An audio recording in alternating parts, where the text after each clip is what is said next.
Hello, welcome to Madhu's kitchen BNG. কেমন আছেন আপনারা?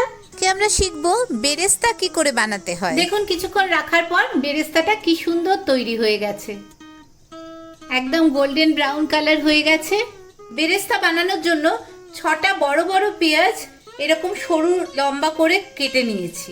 তেল খুব গরম হয়ে গেছে, এবার পেঁয়াজগুলো ভাজবো, বেরেস্তাটা করব। গরম তেলে পেঁয়াজটা দেবেন, সবটা কিন্তু একসাথে দিয়ে দিইনি, অনেকটা বাকি আছে। এবার ভালো করে মেশাবো, ভাজাটা হবে।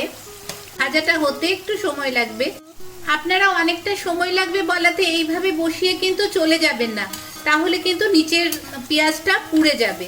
একটু পরে পরে এসেই এইভাবে মিশিয়ে দিতে হবে, ওপর নিচ করে দিতে হবে। পেঁয়াজ ভাজাটা হচ্ছে,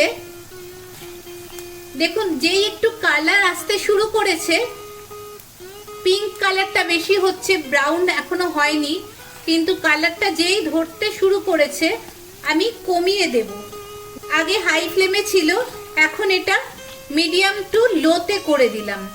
আপনারা সামনেই দাঁড়িয়ে থাকবেন, একটু পরে পরেই এসে এরকম মিশিয়ে দিতে হবে, ওপর নিচ করে দিতে হবে, না হলে কিন্তু পুড়ে যাবে। দেখুন এই যে গোল্ডেন কালার আসছে, আপনারা দেখে থাকবেন বেরেস্তা একদম কালচে কালার হয়, কিন্তু ভাজার সময় কিন্তু একদম কালচে করে ভাজবেন না, তাহলে পুড়ে গেলেই মাংসের টেস্ট নষ্ট হয়ে যাবে, একদম তেতো হয়ে যাবে। এই যে গোল্ডেন কালারটা হয়েছে, এখনই হচ্ছে রাইট টাইম এটাকে তুলে ফেলার জন্য। এক্ষুনি তুলে ফেলবো, আর গরমে বাকি পেঁয়াজটা ভাজা হয়ে যাবে। এই যে এটাকে না এরকম ভাবে ছড়িয়ে দিতে হবে, না হলে কিন্তু লেগে লেগে পেঁয়াজি হয়ে যাবে। আমরা কিন্তু বেরেস্তা বানাচ্ছি, পেঁয়াজি নয়। খুব ভালো করে এরকম ভাবে তেলটা ঝরিয়ে নেবেন, একটু ছড়িয়ে ছড়িয়ে দেবেন, আর এই গরমের তাতেই বাকিটা একদম ভাজা ভাজা হয়ে যাবে। বেশি পুড়িয়ে ভাজলে কিন্তু এটা তেতো হয়ে যাবে। যে কোনো রান্না, মাটন চিকেন যাতেই দেবেন সেটা তেতো হয়ে যাবে, তখন কিন্তু খাওয়া যাবে না আর। তাই এরকম গোল্ডেন ব্রাউন থাকতেই উঠিয়ে নেবেন। এবার আর এরকম ছড়িয়ে দেবেন, ছড়িয়ে দিলে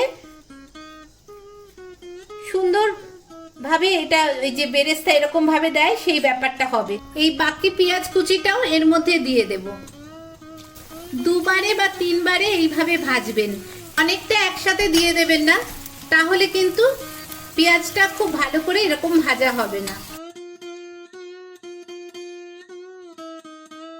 আর মনে আছে তো আমার channel Madhu's kitchen BNG, please subscribe করবেন, ভালো লাগলে একটু শেয়ার করে দেবেন সবার সাথে, সবাই মিলে আমরা রান্নাটা দেখব। দেখুন কিছুক্ষণ রাখার পর বেরেস্তাটা কি সুন্দর তৈরি হয়ে গেছে, একদম গোল্ডেন ব্রাউন কালার হয়ে গেছে।